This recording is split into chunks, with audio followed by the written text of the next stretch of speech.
Quality study अकॅडमीच्या YouTube चॅनलवर तुमच्या सर्वांचं स्वागत आहे विद्यार्थी मित्रांनो.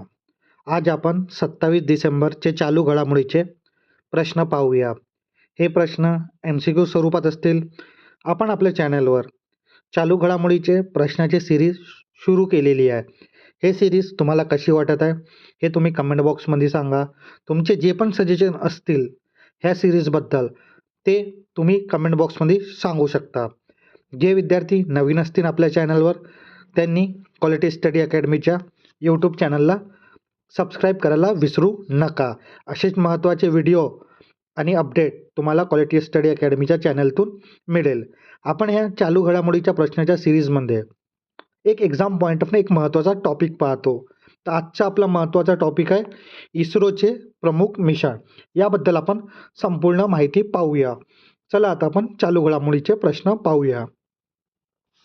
तर पहिला प्रश्न, प्रशासकीय क्षेत्रात देशातली पहिली QR कोड फीडबॅक प्रणाली कुठे सुरू करण्यात आलेली आहे? तर या प्रश्नाचं उत्तर राहणार आहे आपला ऑप्शन क्रमांक 3, हैदराबाद इथे QR प्रणाली सुरू करण्यात आलेली आहे. त्यानंतर पुढला प्रश्न, QR कोड फीडबॅक प्रणाली या नवीन प्रणालीचे मुख्य उद्देश काय आहे? तर या प्रश्नाचं उत्तर राहणार आहे ऑप्शन क्रमांक 3, सार्वजनिक सेवा वितरण आणि प्रतिसाद सुधारणे या प्रणालीचा मुख्य उद्देश राहणार आहे.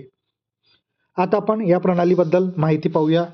स्कॅनिंग, ग्राहक त्यांच्या फोनच्या कॅमेरा किंवा स्कॅनर ॲपने व्यवसायाच्या ठिकाणी उदाहरण हॉटेल, सहकारी कार्यालय व दुकान असलेला QR कोड स्कॅन करतात. फॉर्म उघडणे, कोड स्कॅन होताच मोबाईलमध्ये एक डिजिटल लिंक किंवा फॉर्म उघडतो. माहिती भरणे, नागरिक आपले उत्तरे, रेटिंग, सविस्तर अभिप्राय नोंदवून सबमिट करता येतात.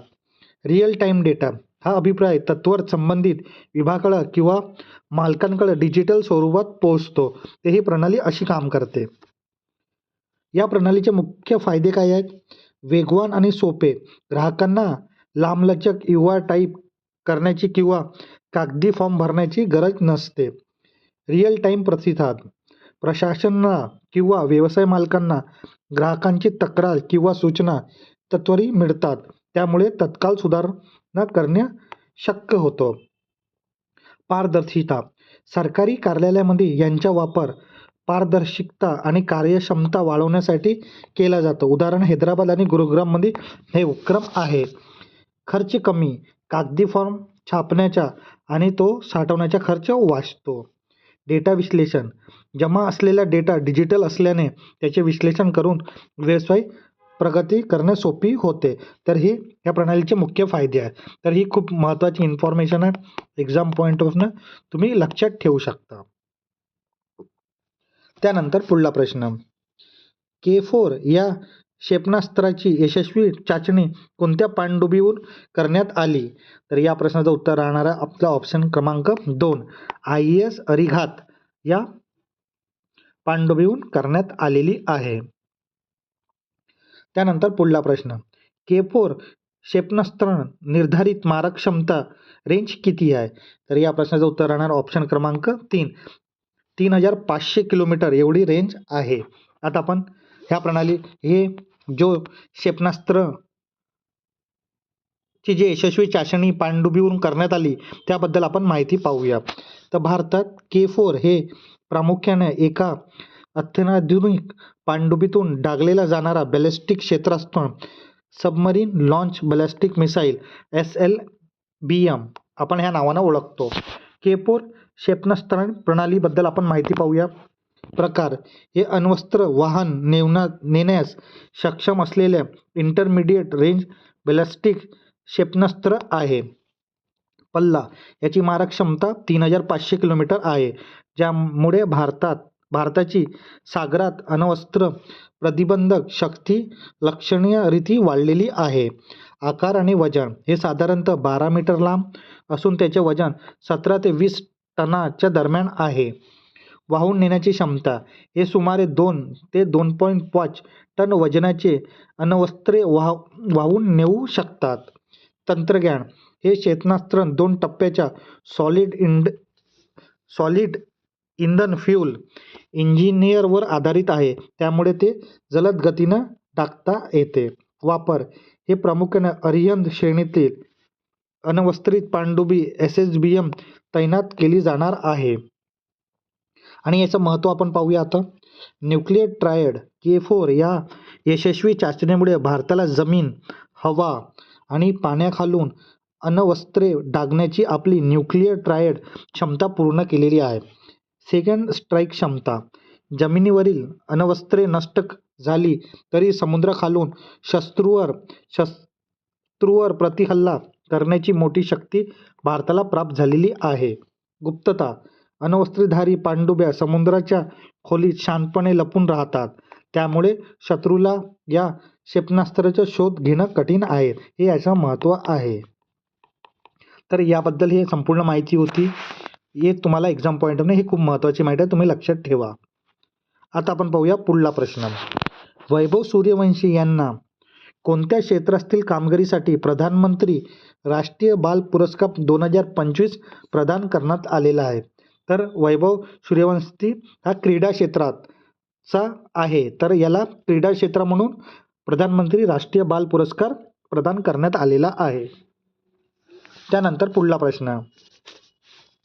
भारताचा पहिला शून्य अपशिष्ट ई कचरा उद्यान zero waste e waste park खालीलपैकी कुठे आहे? तर या प्रश्नाचं उत्तर राहणार आपला ऑप्शन क्रमांक 2 होलीबंबा कला दिल्ली येथे आहे. आता याबद्दल आपण इन्फॉर्मेशन पाहू. कल्पना हा ई कचरा कमी करण्यासाठी आणि त्यांचा पुनर्वापर करण्यासाठी एक अत्याधुनिक सुविधा असलेला पार्क आहे. कुठे आहे? दिल्ली येथे होलंबी कल्याण इथे आहे. तंत्रज्ञान जागतिक सर्वोत्तम पद्धतीवर आधारित असेल. उद्देश दिल्लीत ई कचऱ्याच्या प्रदूषणावर भार कमी करणे, नैसर्गिक संसाधनांचे संरक्षण करणे आणि हरित रोजगार निर्माण करणे. प्रक्रिया यामध्ये ई कचऱ्याचे वर्गीकरण, विघटन व त्यातून मौल्यवान धातू जसे सोने, चांदी इतर घटकांची पुनर्प्राप्ती करणे समाविष्ट आहे. महत्त्व देशाच्या शाश्वत कचरा व्यवस्थापनाच्या दिशेने एक महत्त्वाचा पाऊल आहे. तर ह्या पार्कबद्दल इन्फॉर्मेशन आहे.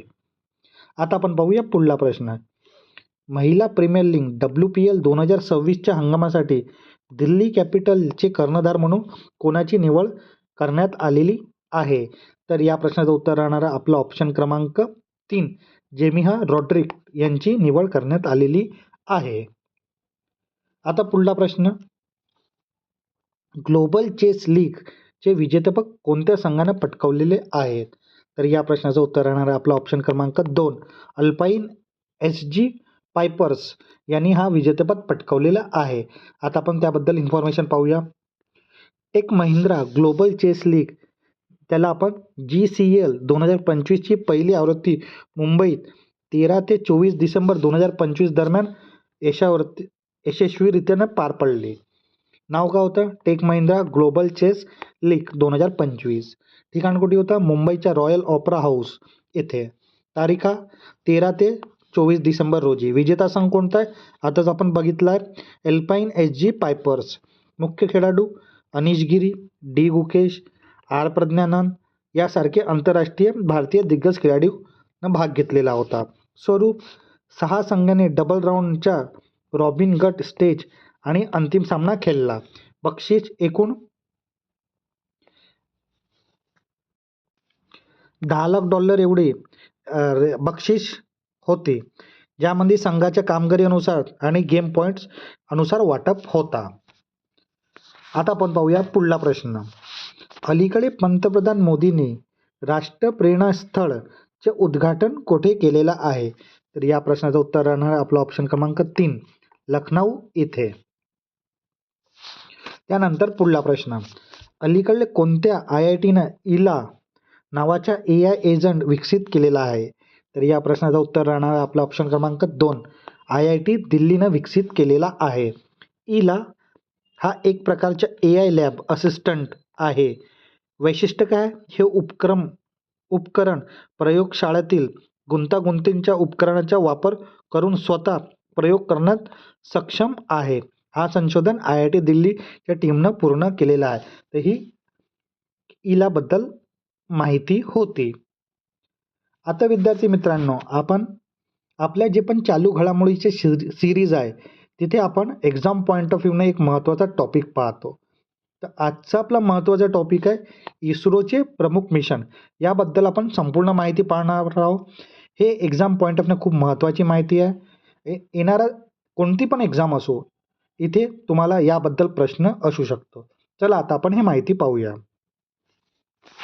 सर्वात आधी आर्यभट्ट 1975 या वर्षी भारताचा पहिला उपग्रह एक्स-रे व आयनोस्फिअरचा अभ्यास करणं. त्यानंतर भास्कर 1 1979 रोजी या वर्षी एक्स-रे आणि सौर विकिरणचा अभ्यास करणं. त्यानंतर रोहिणी RS-1 1980 वर्षी पहिला स्वदेशी लॉन्च उपग्रह व SLV-3ची चाचणी. त्यानंतर एप्रिल 1981 या वर्षी संप्रेषण तंत्रज्ञानाची चाचणी GTO उपग्रह. त्यानंतर इन्सॅट 1A 1982 वर्षी दूरसंचार, TV प्रसारण व हवामान निरीक्षण करणे या उपग्रहाचं कार्य होतं. त्यानंतर भास्कर 2 1984 पृथ्वी निरीक्षण व एक्स-रेचा अभ्यास करणं. त्यानंतर IRS-1A 1988 या वर्षी कृषी भूमी निरीक्षणासाठी रिमोट सेन्सिंगसाठी हा उपग्रह होता. त्यानंतर इन्सॅट 2A 1992 या वर्षी संप्रेषण व डाटा रिले याकरिता.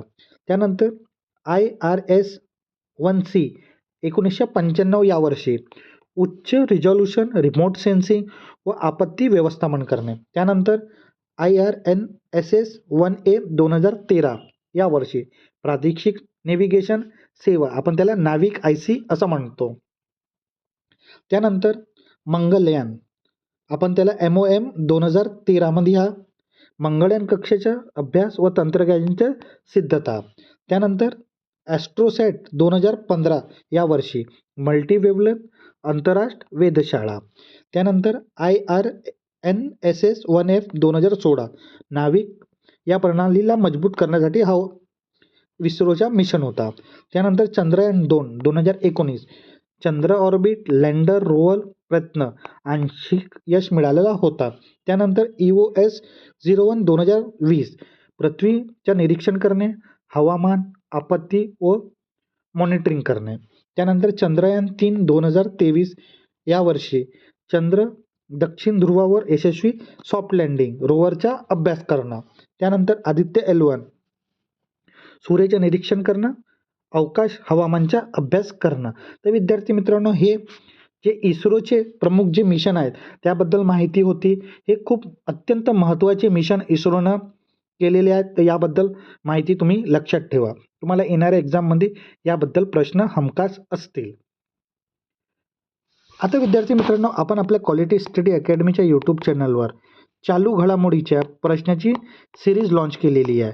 हे सिरीज तुम्हाला कशी वाटत आहे हे तुम्ही कमेंट बॉक्समध्ये सांगा. तुमचे जे पण फीडबॅक असतील ते तुम्ही कमेंट बॉक्समध्ये सांगू शकता. तुम्हाला जर हे सिरीज आवडत असेल तर नक्की लाईक करा आणि शेअर पण करा आणि आपल्या क्वालिटी स्टडी अकॅडमीच्या यूट्यूब चॅनलला सबस्क्राईब करायला विसरू नका. धन्यवाद.